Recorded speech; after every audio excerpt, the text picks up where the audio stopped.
السلام علیکم، ایک اور نئی ویڈیو کے ساتھ میں ہوں یوسف نسیم چانڈی ایڈوکیٹ۔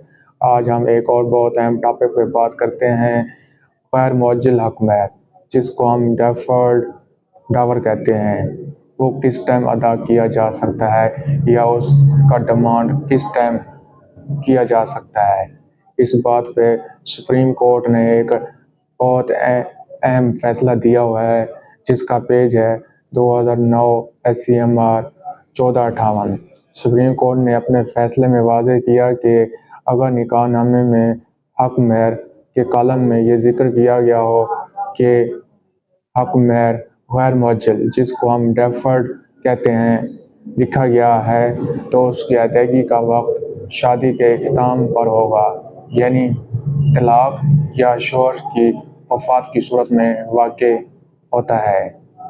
یہ فیصلہ حق مہر کی نوعیت اور اس کی ادائیگی کے وقت کو مزید واضح کرتا ہے کہ اگر فریقین کے درمیان قانونی پیچیدگیوں کو کم کیا جا سکے۔ غیر معجل، جس کو ہم ڈیفرڈ ڈاور کہتے ہیں، حق مہر کی ادائیگی کے وقت نکاح کے معاہدے میں درج شرائط کے مطابق سمجھا جاتا ہے، اور اس فیصلے کے ذریعے یہ وضاحت دی گئی ہے کہ ایسے مہر کی ادائیگی شادی کے اختتام کے ساتھ مشروط ہوگی۔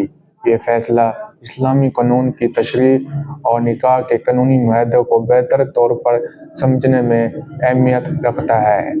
امید ہے آپ نے اچھی طرح سمجھ لیا ہوگا کہ ڈیفرڈ ڈاور حق مہر کیا ہوتا ہے اور وہ کس ٹائم ادا کیا جا سکتا ہے۔ ایک اور نئی ویڈیو کے ساتھ پیش ہوں گے۔ اللہ حافظ۔ Advocate and Legal Consultants. Yusuf Chandia & Co. Advocate and Legal Consultants.